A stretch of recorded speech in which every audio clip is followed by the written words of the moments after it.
वालेकुम students. Chapter number 7 start करेंगे हम एंजाइम्स। इससे पहले आपको पता है कि हमने जो 6 चैप्टर हैं बायोलॉजी के, न्यू बुक है जो पंजाब टेक्स्ट बुक बोर्ड, उसके हमने कंप्लीट कर लिए हैं। तो अब चैप्टर नंबर 7 स्टार्ट करते हैं। अगर बच्चे वो आपने चैप्टर पहले नहीं देखी वीडियोस, तो आप चैनल में जाकर या वीडियो की डिस्क्रिप्शन में केमिस्ट्री और बायोलॉजी के मैंने वो लिंक्स दिए हैं, आप वहाँ से देख सकते हैं वीडियोस। या इस वीडियो के आखिर में आपको प्लेलिस्ट शो हो जाएगी एंड स्क्रीन पे, आप वहाँ पे क्लिक करके भी लेक्चर्स देख सकते हैं। 6 के 6 चैप्टर हैं उनकी। उर्दू इंग्लिश मीडियम की जो आपका बुक है, आपकी जो किताब है, वहाँ से जो मैंने एक्सरसाइज हैं वो सॉल्व की हैं, और विद कंप्लीट सॉल्व एक्सरसाइजेज और तमाम लेक्चर मौजूद हैं चैप्टर वाइज।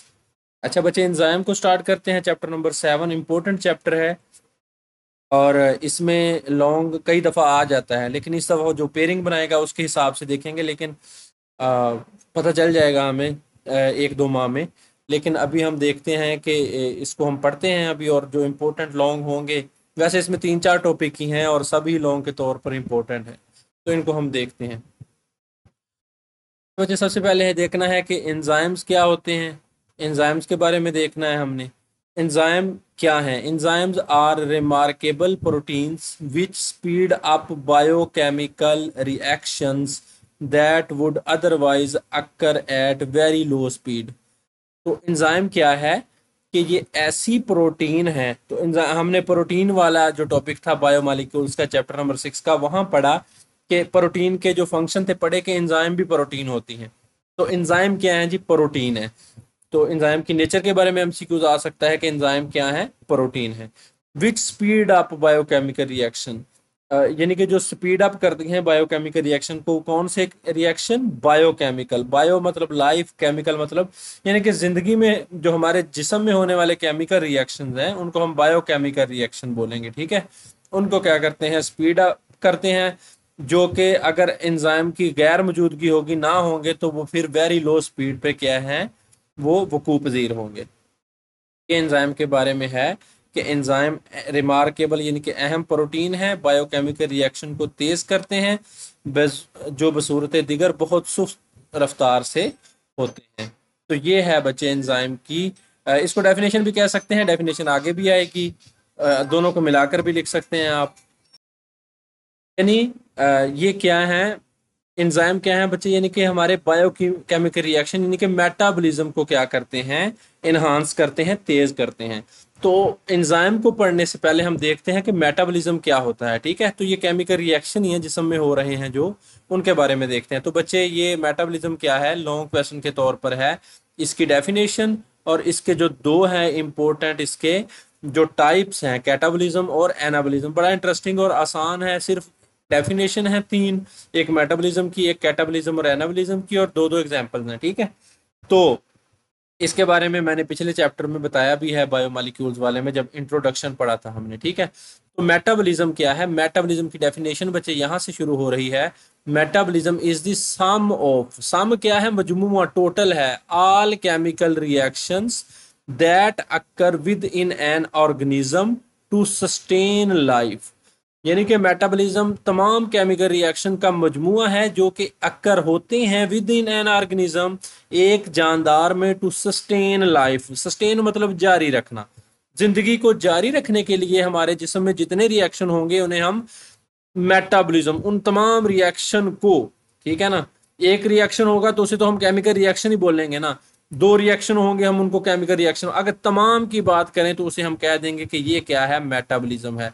तो ये क्या है बच्चे? मेटाबॉलिज्म की तारीफ है। ठीक है, ये मेटाबॉलिज्म की तारीफ है, ये आपने करनी है कि जानदारों में मेटाबॉलिज्म क्या है। ये लॉन्ग क्वेश्चन है बच्चे, और इसकी तारीफ क्या है कि जानदारों में जिंदगी बरकरार रखने के लिए होने वाले केमिकल रिएक्शंस को मजमूई तौर पर मेटाबॉलिज्म कहते हैं। ठीक है, तो ये इंपॉर्टेंट डेफिनेशन है। ये शॉर्ट क्वेश्चन और लॉन्ग क्वेश्चन, ये शॉर्ट भी आप बच्चे नोट कर लें, बड़ा इंपॉर्टेंट शॉर्ट क्वेश्चन है।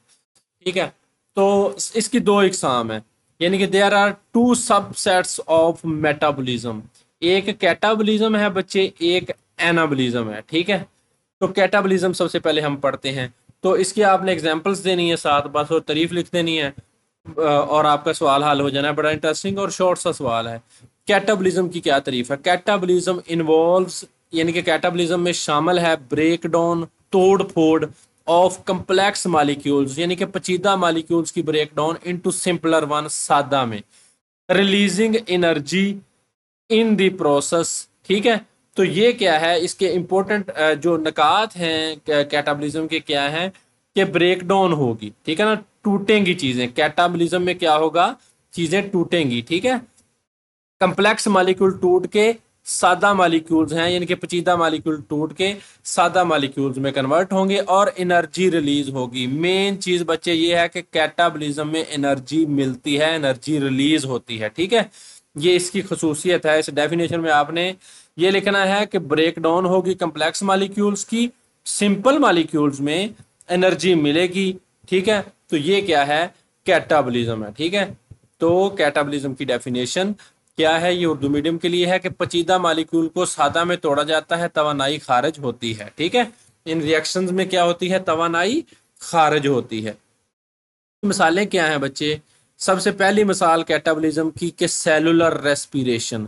सेलुलर रेस्पिरेशन में बच्चे क्या है, हम ऑक्सीजन लेकर जाते हैं सांस के जरिए जिस्म में, फेफड़ों के जरिए वो सर्कुलेट करती है, और जो हमने खुराक खाई होती है वो ग्लूकोज में कन्वर्ट होती है। ठीक है, और ग्लूकोज के मालिक्यूल को तोड़कर इस ऑक्सीजन की मदद से ग्लूकोज के मालिक्यूल को तोड़ा जाता है बच्चे, और हमें एनर्जी मिलती है। ठीक है, और जो कार्बन डाइऑक्साइड है, यानी कि वो इसके नतीजे में कार्बन डाइऑक्साइड और पानी है मिलता है हमें, और पानी बनता है और एनर्जी मिलती है। ठीक है, तो पहली एग्जांपल क्या होगी कैटाबलिज्म की, cellular respiration in which food, यानी कि glucose molecule is broken into carbon dioxide and H2O to get energy.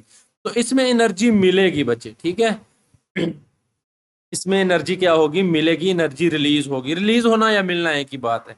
तो ये कैटाबलिज्म की क्या होगी, ये बच्चे पहली मिसाल होगी। ठीक है ना, पहली मिसाल क्या है कैटाबलिज्म की, कि सेलुलर रेस्पिरेशन, खुराक यानी ग्लूकोज के मालिक्यूल को कार्बन डाइऑक्साइड और पानी में तोड़ा जाता है और तवानाई हासिल की जाती है। दूसरी मिसाल कैटाबलिज्म की, लिपोलाइसिस। बच्चे लिपो का मतलब है लिपिड, लाइसिस का मतलब है तोड़ना। लाइसिस जहां भी आ जाए ना, बायोलॉजी में, केमिस्ट्री में, जहां भी किसी डेफिनेशन के साथ लाइसिस लग जाए, इसका मतलब है तोड़ना। लिपोलाइसिस में क्या है, इन विच लिपिड, लिपिड आपने पढ़े हैं कि फैट्स हैं। ठीक है ना, बायोमोलिक्यूल वाले चैप्टर में, lipid is broken down into fatty acids and glycerol which can be used for getting energy. तो इसमें भी एनर्जी मिल रही है हमें। ठीक है ना, लिपिड आपको पता है कि फैटी एसिड से मिलकर बनते हैं। ठीक है ना, लॉन्ग चेन हाइड्रोकार्बन आपने पढ़े हैं, और ग्लाइसरोल अल्कोहल है। अभी कल ही हमने ये चैप्टर एंड किया है। तो जब लिपिड टूटेगा, ये लिपिड एक बच्चे कंप्लेक्स मालिक्यूल है, पेचीदा मालिक्यूल है, और सादा मालिक्यूल कौन से हैं, फैटी एसिड और ग्लाइसरोल, जिनसे लिपिड मिलकर बनता है। तो ये कैटाबलिज्म की तारीफ है कि कंप्लेक्स मालिक्यूल इस तरह के, लिपिड तरह के, उनको सादा मालिक्यूल में तोड़ा जाता है, which can be used for getting energy, और हमें क्या मिलती है, एनर्जी मिलती है। ठीक है, तो ये किसकी तारीफ हो गई, ये कैटाबलिज्म की दूसरी मिसाल होगी, लिपोलाइसिस, यानी कि लिपिड का टूटना, जिसमें लिपिड यानी चर्बी को फैटी एसिड और ग्लाइसरोल में तोड़ा जाता है, जिन्हें बाद में तवानाई हासिल करने के लिए इस्तेमाल किया जाता है। तो ये कैटाबलिज्म की तारीफ है, और दो मिसालें। बच्चे दूसरी तारीफ मेटाबॉलिज्म, दूसरी किस्म मेटाबॉलिज्म की, एनाबॉलिज्म। एनाबॉलिज्म का मतलब है बनाना। कैटाबॉलिज्म में तोड़े जाते थे कंप्लेक्स मॉलिक्यूल्स, एनर्जी मिलती थी। सिंपल मादों में तोड़े जाते थे। यहाँ पे क्या है, जो सिंपल मादे हैं उनसे कंप्लेक्स मॉलिक्यूल बनाए जाएंगे, तो बच्चे एनर्जी चाहिए होगी, एनर्जी कंज्यूम होगी, एनर्जी जज़ब होगी, एनर्जी रिलीज नहीं होगी। ठीक है ना, तो इसके लिए एनर्जी चाहिए होगी। एनाबॉलिज्म इन्वॉल्व, शामिल है बिल्डिंग, बनाना आप कंप्लेक्स मालिक्यूल, यानी कि ये दोनों डेफिनेशन कैटाबॉलिज्म मेटाबॉलिज्म, कैटाबॉलिज्म और एनाबॉलिज्म के एक दूसरे के उल्ट हैं। इसमें क्या है, कंप्लेक्स मालिक्यूल बनाने हैं, उसमें क्या था कैटाबॉलिज्म में कंप्लेक्स मालिक्यूल तोड़ने हैं। तो कंप्लेक्स मालिक्यूल बनाने हैं फ्रॉम सिंपलर वन। ठीक है ना, अब सिंपलर में तोड़ना नहीं है, सिंपल मालिक्यूल से क्या बनाने हैं, complex molecules. This process consumes energy. तो इसमें क्या है बच्चे, एनर्जी चाहिए होती है। तो ये डेफिनेशन है, ये एमसीक्यूज में भी पूछा जा सकता है कि किस प्रोसेस में क्या है, एनर्जी रिलीजिंग प्रोसेस कौन सा है, और एनर्जी कंज्यूमिंग प्रोसेस कौन सा है। तो एनर्जी देने वाला प्रोसेस क्या है बच्चे, कैटाबॉलिज्म है। एनर्जी हासिल करने वाला, जज़ब करने वाला प्रोसेस कौन सा है, एनर्जी खाने वाला प्रोसेस कौन सा है, एनाबॉलिज्म है। तो इसकी एग्जांपल क्या है बच्चे, फोटोसिंथेसिस, पौधे करते हैं। ठीक है, पौधे क्या करते हैं, हम कार्बन डाइऑक्साइड जो रिलीज करते हैं फेफड़ों के जरिए, सांस के जरिए, और पानी वो जड़ों से लेते हैं, ठीक है ना, ज्वाइंट टू मेक ग्लूकोज। तो पौधे अपनी खुराक बनाने के लिए सूरज की रोशनी इस्तेमाल करते हैं बच्चे, कार्बन डाइऑक्साइड इस्तेमाल करते हैं, जड़ों से पानी लेते हैं और क्या बनाते हैं, अपनी ग्लूकोज यानी कि खुराक बनाते हैं। तो फोटोसिंथेसिस में क्या होता है बच्चे, तो कम्प्लेक्स मॉलिक्यूल हैं ये वाले, ठीक है, और ये क्या है, बनाए जाते हैं कार्बन डाइऑक्साइड से और पानी से, यानी कि इस तरह के सादा मॉलिक्यूल मिलके ग्लूकोज जैसे क्या बनाते हैं, कम्प्लेक्स मॉलिक्यूल्स बनाते हैं। तो oxygen is also produce as by product. तो ये इंपॉर्टेंट एमसीक्यूज है, which one of the following is the by product of photosynthesis. Photosynthesis की बाई प्रोडक्ट कौन सी है, तो बच्चे फोटोसिंथेसिस की बाई प्रोडक्ट कौन सी है, ऑक्सीजन, यानी कि वो होती है बेकार प्रोडक्ट। अब पौधों के लिए ये बेकार ही है ना, ऑक्सीजन पौधों को तो नहीं चाहिए, वो तो उनको अपनी खुराक चाहिए, उन्होंने बना ली है, उनके लिए फजूल थी ऑक्सीजन, उन्होंने खारिज कर दी। हमारे लिए जरूरी है, हमारी लाइफ गैस क्या है, ऑक्सीजन। पौधों की लाइफ गैस क्या है, कार्बन डाइऑक्साइड। हमारे जिस्म में सेलुलर रेस्पिरेशन की बाई प्रोडक्ट क्या है बच्चे, कार्बन डाइऑक्साइड, और पौधों के फोटोसिंथेसिस की बाई प्रोडक्ट क्या है, ऑक्सीजन। तो इन चीजों को आपने ध्यान में रखना है। प्रोटीन सिंथेसिस दूसरी मिसाल एनाबोलिज्म की, कि प्रोटीन बनाना। देखें बच्चे, प्रोटीन भी कम्प्लेक्स मॉलिक्यूल है, ठीक है ना। अब ये भी एनाबोलिज्म, एनाबोलिज्म, एना का मतलब होता है बनाना, ठीक है, कैटा का मतलब होता है तोड़ना। तो एना बनाना मतलब तो प्रोटीन बनाई जाएगी किससे, आपको पता है कि प्रोटीन अमीनो एसिड से बनती है, आपने अच्छे तरीके से पढ़ा है। तो एनाबोलिज्म क्या है, protein synthesis which protein are found by joining the amino acid या अमीनो एसिड, पढ़ लें आप इसको। तो अमीनो एसिड क्या है, सादा मॉलिक्यूल है, इनको जोड़ा जाता है, इनको जोड़ेंगे तो एनर्जी जारी बात है बच्चे आपको चाहिए होगी, ठीक है, तो ये प्रोटीन बन जाएंगी। तो ये दो दो मसाले आपने देनी है बच्चे, ठीक है। अब एनाबोलिज्म ये उर्दू मीडियम वाले बच्चे देख लें कि सादा मालिक्यूल से पचीदा मालिक्यूल बनाए जाते हैं। रिएक्शन में तवानाई क्या होती है, खर्च होती है, यानी कि एनर्जी खर्च करने वाला अमल कौन सा है, एनाबोलिज्म। एनर्जी देने वाला अमल कौन सा है बच्चे, कैटाबोलिज्म। तो फोटोसिंथेसिस की मिसाल है, सूरज की रोशनी इस्तेमाल करनी है, ठीक है, कार्बन डाइऑक्साइड और पानी मिलाकर क्या करना है, खुराक तैयार करनी है, ग्लूकोज तैयार करनी है। तो ऑक्सीजन एक बाई प्रोडक्ट के तौर पर। प्रोटीन की तैयारी है जिसमें अमीनो एसिड जुड़कर क्या बनाते हैं बच्चे, प्रोटीन बनाते हैं, ठीक है। तो यहाँ पे मेटाबॉलिज्म वाले एक जानदार की मिसाल दी गई है, ह्यूमन बर्ड की, कि ये इसकी जो किसी भी जानवर है जितने भी, सबसे ज्यादा जो मेटाबॉलिज्म होता है इसका होता है।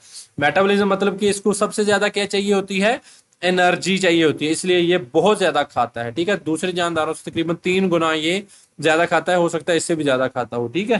तो क्योंकि ये इस तरह वो ज्यादा हाई एनर्जी फूड खाता है, फ्लावर्स का नेक्टर वगैरह होता है, इस तरह की चीजें, ठीक है।